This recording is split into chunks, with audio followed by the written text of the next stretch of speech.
नमस्कार प्यारे बच्चों, मैं पंकिता मंडवारिया। आज हम कक्षा 11वीं में जीव विज्ञान में पार्ट 4 समझेंगे, जिसको इंग्लिश में एनिमल किंगडम बोला जाता है। अब इस चैप्टर में हम क्या क्या समझेंगे, तो जितने भी जंतु पृथ्वी पर पाए जाते हैं उन जंतुओं का वर्गीकरण किस आधार पर किया जाता है, तथा जो वर्गीकरण कर रहे हैं तो इन वर्गीकरण को किन वर्गों में बांटा गया है। ठीक है, तो सबसे पहले हम आज वर्गीकरण की वर्गों की बात करें तो जंतुओं को 7 वर्गों में बांटा गया है। कितने जंतुओं को 7 वर्गों में बांटा गया है। ठीक है, सबसे पहला है जगत, संघ,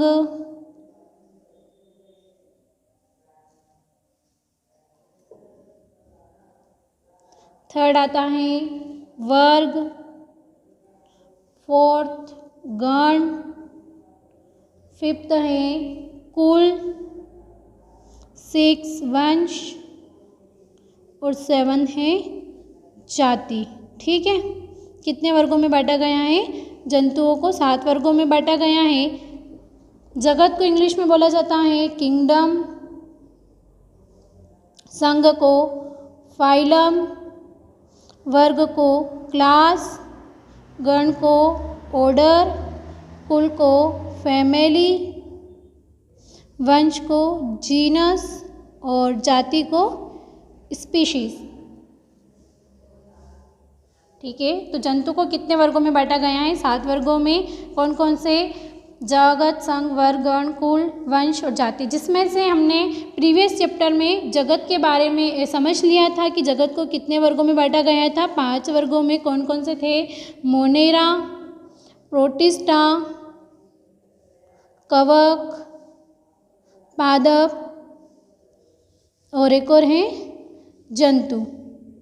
ठीक है, कितने जगत का पहले प्रीवियस वीडियो में अपने समझ लिया था कि जगत को कितने 5 वर्गों में बांटा गया था। मोनेरा, प्रोटिस्टा, कवक और जंतु, जिसमें से मोनेरा, प्रोटिस्टा, कवक, पादप को तो हमने प्रीवियस वीडियो में समझ ही लिया था कि किस प्रकार मोनेरा जगत में कौन से जंतु पाए जाते हैं, प्रोटिस्टा में, कवक में। ठीक है, आज हम समझेंगे जंतु जगत। तो जंतु जगत को इंग्लिश में हमने क्या बोला जाता है? Animal kingdom. ठीक है, इसके बाद में इसमें क्या है कि वर्गों के आधार पर कितने वर्गों में बांटा गया है, तो इन्हें 7 वर्गों में बांटा जाता है। जगत, संघ, वर्ग, गण, कुल, वंश और जाति। अब ठीक है, अब जो जंतु हों इनको किस आधार पर वर्गीकृत करेंगे, तो जंतुओं को वर्गीकरण है उनकी लक्षण या समानता और असमानता के आधार पर जंतुओं का वर्गीकरण किया जाता है। ठीक है, तो जंतुओं को किस आधार पर वर्गीकृत करते हैं? जंतुओं के वर्गीकरण का आधार, तो इसमें जो है, जैसे प्राणियों में शारीरिक संरचना एवं आकार में भिन्नता होते हुए भी उनमें अनेक समानताएं, जैसे क्या? कोशिका व्यवस्था, शारीरिक सममिति, प्रगुहा की प्रकृति, पाचन तंत्र, परिसंचरण तंत्र व जनन तंत्र के आधारभूत समानताएं तो पाई जाती है, और इन्हीं समानता के आधार पर इनका क्या किया जाता है? वर्गीकरण किया जाता है। किसका? जंतुओं का। मतलब कि जंतु में जो प्राणी हैं, मतलब जो जंतु हैं, उनकी शारीरिक संरचना में, आकार में जो भिन्नता होते हुए भी इन्हें क्या, इनमें कुछ समानताएं पाई जाती है। मतलब क्या कि मतलब जो शारीरिक जो जंतु हैं उनके शरीर की संरचना एवं आकार में तो भिन्नता है, लेकिन फिर भी उनमें क्या हो रही है? कुछ समानताएं पाई जाती हैं। जैसे कि क्या? कोशिका व्यवस्था, शारीरिक समिति, प्रगुहा, पाचन तंत्र, ये सभी समानता होने के आधार पर इन्हें क्या किया जाता है? वर्गीकरण किया जाता है जंतुओं का। ठीक है बच्चों, अब इसमें क्या था कि फिर संघ है, तो जंतुओं का जो ये वर्गीकरण किया गया है, वर्गीकरण के आधार पर इनको किन वर्गों में रखा जाता है? तो 7 वर्गों में रखा जाता है ना। कौन कौन से थे? 7 वर्गों में रखा गया था। अब इसमें जैसे कि जगत के बारे में तो हमने समझ लिया था। अब संघ की बात करें तो संघ को कितने 11 वर्गों में बांटा गया है। कितने? 11 संघ में बांटा गया है। पहला आता है पोरीफेरा, सेकेंड निडेरिया या सिलेंट्रेटा,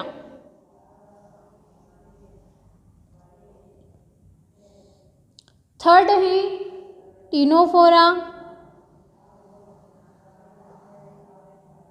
फोर्थ प्लेटी हेलमिंथेस,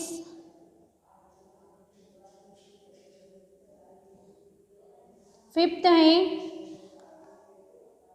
एस्के हेलमिंथेस,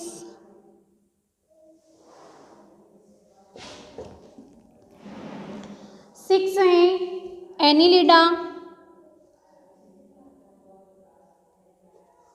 सेवन आर्थ्रोपोडा,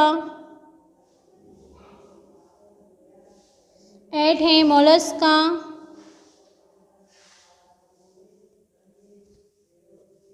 नाइन इकाइनोडर्मेटा, 10 आता है हेमिकॉर्डेटा, 11 आता है कॉर्डेटा। ठीक है, तो जंतुओं को कितने संघ में बांटा गया था?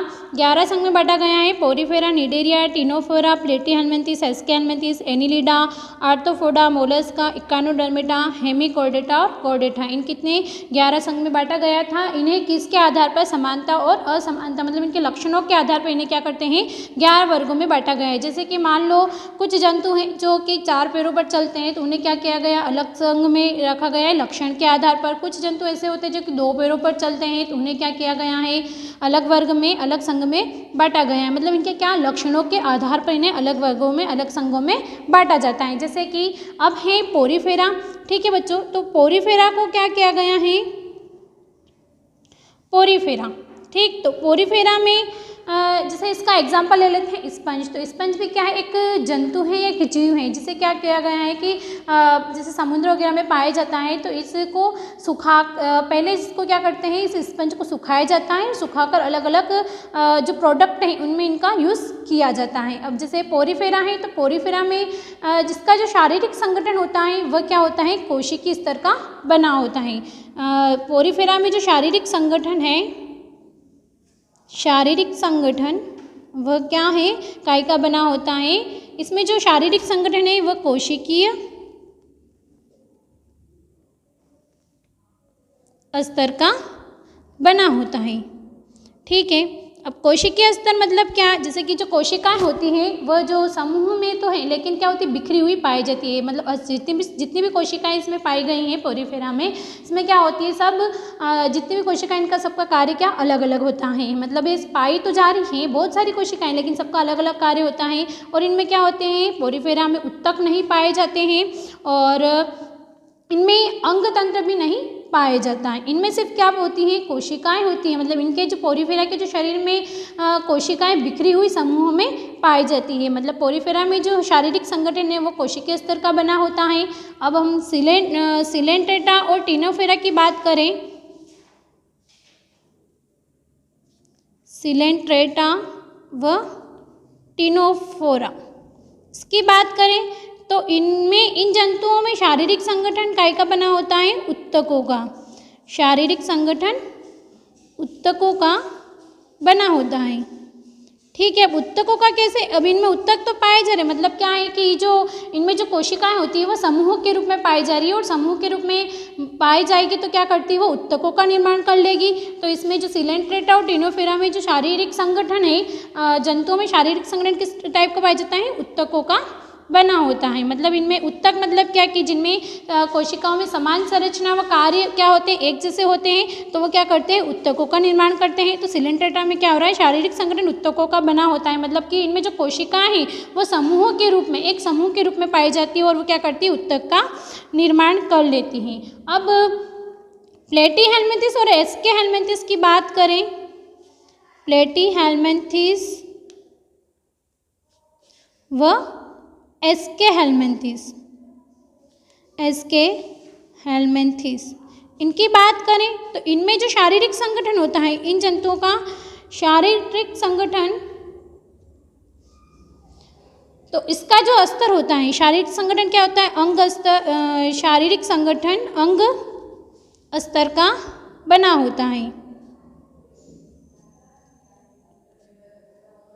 ना, कि प्लेटीहेलमिंथेस व एस्केहेलमिंथेस में जो शारीरिक संगठन है वह क्या होते हैं, अंग स्तर के बने होते हैं। मतलब कि इनमें जो सारे जो हैं जो उत्तक होते हैं वो क्या, जैसे कि जो इसमें उत्तक पाए जाएंगे तो उत्तक क्या होते हैं, एक समूह के रूप में पाए जाते हैं और वो उत्तक अंग का निर्माण कर देते हैं। तो प्लेटें हेलमिंथेस व एस्के में शारीरिक संगठन जो है वह अंग स्तर का बना होता है।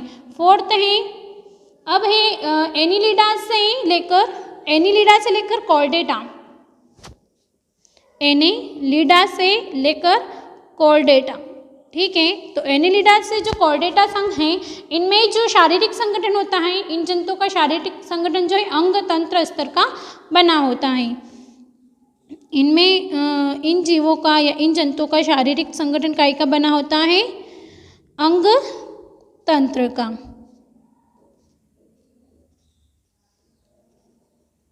अंग तंत्र से मतलब जैसे कि इनमें जो सारे अंग हैं वो सब क्या करते हैं, अंग तंत्र का निर्माण कर लेते हैं। अंग तंत्र मतलब क्या, बहुत सारे अंग मिलकर एक तंत्र का निर्माण करेंगे। जैसे कि पाचन तंत्र है फॉर एग्जाम्पल के लिए, तो पाचन तंत्र काय से मिलकर बने होंगे, बहुत सारे अंग से, जैसे मुख, ग्रास नली, आमाशय, आंत, ये सब क्या है, अंग हैं। तो ये सब अंग मिलकर क्या कर रहे हैं, एक तंत्र का निर्माण कर रहे हैं। तो क्या हो गया, जैसे कि आज हमने समझा है कि जंतुओं को कितने वर्गों में बांटा गया है, जंतुओं का जो वर्गीकरण का आधार है वह किस प्रकार से किया गया था। तो जंतुओं का वर्गीकरण का आधार क्या, लक्षणों के आधार पर किया गया था। कौन कौन से थे, जैसे कि प्राणियों में शारीरिक संरचना एवं आकार में भिन्नता होते हुए भी इनको क्या है, समानता, बहुत सारी समानताएं पाई जाती है। उनके लक्षणों के आधार पर इन्हें क्या वर्गीकरण किया गया था। और वर्गीकरण में इनका जो वर्ग है ना, वर्गीकरण में किन किन वर्गों में रखा जाता है, तो इन्हें 11 संघ में बांटा गया था। Porifera, Cnidaria, Ctenophora, Platyhelminthes, Aschelminthes, Annelida, Arthropoda, Mollusca, Echinodermata, Hemichordata और कॉर्डेटास। तो इन पे भी इन्हें क्या किया गया, इनके लक्षणों के आधार पर इन्हें अलग अलग संघ में बांटा गया है जंतुओं को। जैसे पोरीफेरा है जो शारीरिक संगठन, मतलब कि ऐसे जीव जो कोशिकीय स्तर का बने होते हैं, है ना, जिनका शारीरिक संगठन क्या होता है, कोशिकीय स्तर का बना होता है, तो उन्हें पोरीफेरा संघ में रखा गया था। इसी प्रकार सिलेंड्रेटा और टिनोफेरा, मतलब कि ऐसे जीव जिनका शारीरिक संगठन क्या है, किसका बना होता है, उत्तकों का बना होता है, तो उन्हें किस में, सिलेंड्रेटा, टिनोफेरा में संघ में रखा गया है। फिर ऐसे जंतु जिनका शारीरिक संगठन क्या अंग स्तर का बना होता है, तो उन्हें किया गया प्लेटे हेलमिंथेस में रखा गया है। फिर ऐसे जंतु जिनका शारीरिक संगठन क्या अंग तंत्र का बना होता है, उन्हें किसे, एनिलिडा संघ में ऐसे जंतुओं को रखा जाता है। तो मैं आशा करती हूँ कि आपको जंतुओं का वर्गीकरण किस आधार पर किया जाता है और वर्गीकरण को किन किन वर्गों में बांटा गया है वो आज आपको समझ में आया होगा। Thank you.